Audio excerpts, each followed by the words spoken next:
Hi everyone, welcome to my YouTube channel. Today we are going to be talking about this book. It is called The Wall of Winnipeg and Me. It is, if you can tell from the cover with, the football helmet, it is a sports romance, a slow burn at that.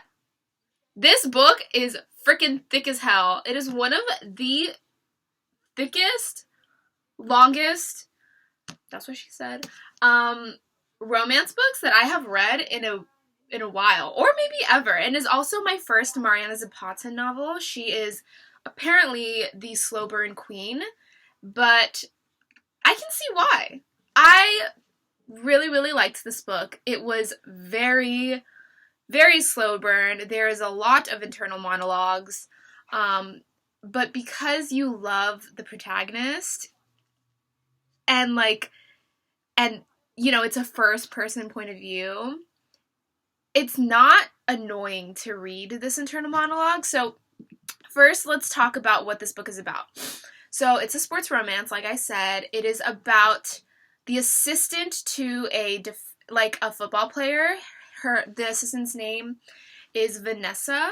She has been an assistant for Aiden Graves, who is a really famous football player, one of the best in the NFL. She's been his assistant for 2 years, and she plans on quitting because she's like a graphic designer. That's her passion. That's like what she wants to do. And also he's an asshole. He's an asshole. He's like does not have friends. He's an asshole to everybody, and he's kind of one-track mind. It's football, and like that's all he's about. That's his passion. That's like he doesn't let anything distract him from his dreams in football. They live in they live in Texas, and basically this book is a marriage of convenience. So what happens is that she quits after 2 years of working with Aiden. Vanessa quits, and a month later, after she quits, Aiden comes crawling back and finally says, like, hey, I want you to work with me again, because he's really hard to work for, and he's very picky. He's just like, I don't know, he's like a complete asshole at the beginning of the novel, to be honest. And she's like, no, I don't want to fucking work for you. I told you I quit, and you need to respect that. He's also Canadian, which is where the marriage of convenience comes in. He says that, like, his visa is expiring, and next thing you know, he asks her to marry him. And that's kind of where the novel starts. And for the majority of the novel, I'd say like this much, 150 on, it's their marriage and the aftermath of that, and like them just living life and connecting with each other. This is I really liked it. I gave it like a 4 stars, and the reason why I didn't give it 5 is because I did find some of the like side plots to be lacking in depth, and the side characters to be lacking a little bit. For example, Vanessa, she has a best friend, her name is Diana, and she has this like kind of subplot, and I didn't really see the friendship and the connection that Diana and Vanessa have throughout the novel as much. So, it was kind of lacking there. Also, with the actual reasoning behind why Aiden wants to stay in America and like not move back to Canada, I wish there kind of was more stakes there. But other than that, I really feel like this novel is not about conflict. It's not about high stakes and like, all that stuff. It's really just about characters and connection. And in a romance novel, that shit, I eat it up. I'm reading my notes. I thought it was a really great read.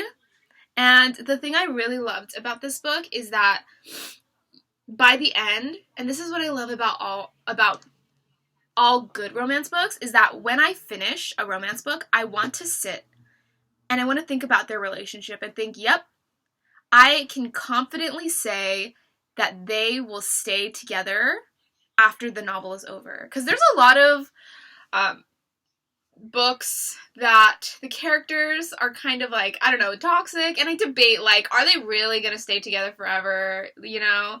And this, I can for sure say, I really believe that they are soulmates. I think they are really good together. They're meant for each other, they're healthy, they communicate well. And the thing I really like about this book too is the slow, I mean, it's really a really slow progression of the relationship, and nothing romantic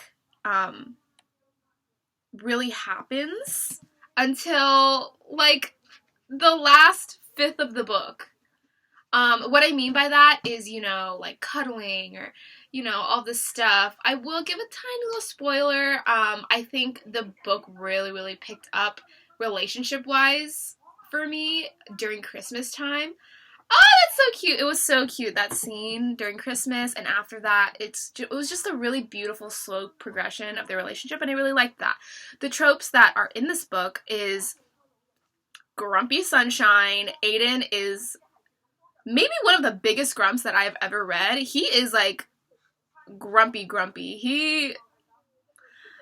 You know, I can see why Vanessa's meant for him, because a lot of the other characters say this in the book. I don't know how other people could handle him and his grumpiness, because he's very picky, he's very focused, but at the same time, he's so cute with the ones that he does care about and the ones that he does love.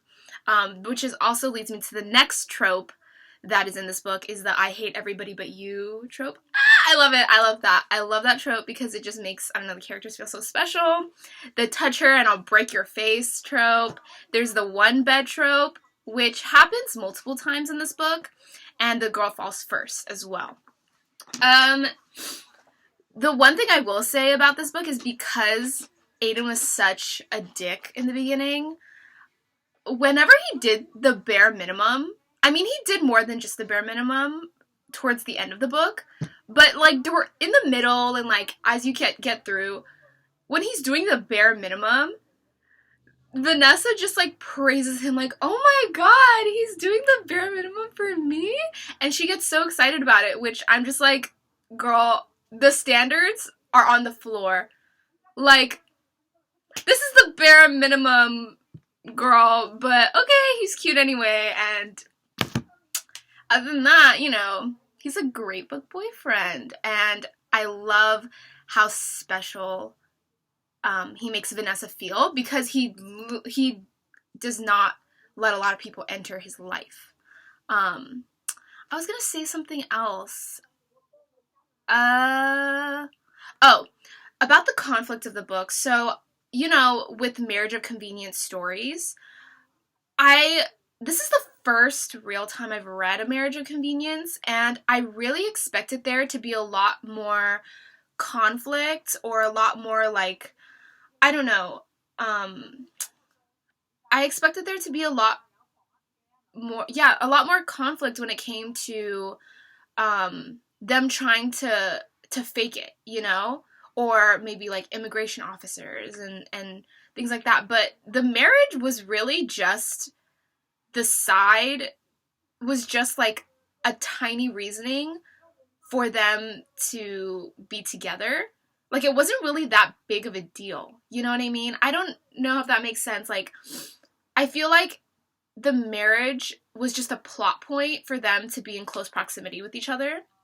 And I didn't really feel like it was actually a big part of the plot, which is crazy considering that it literally is a marriage of convenience, you know?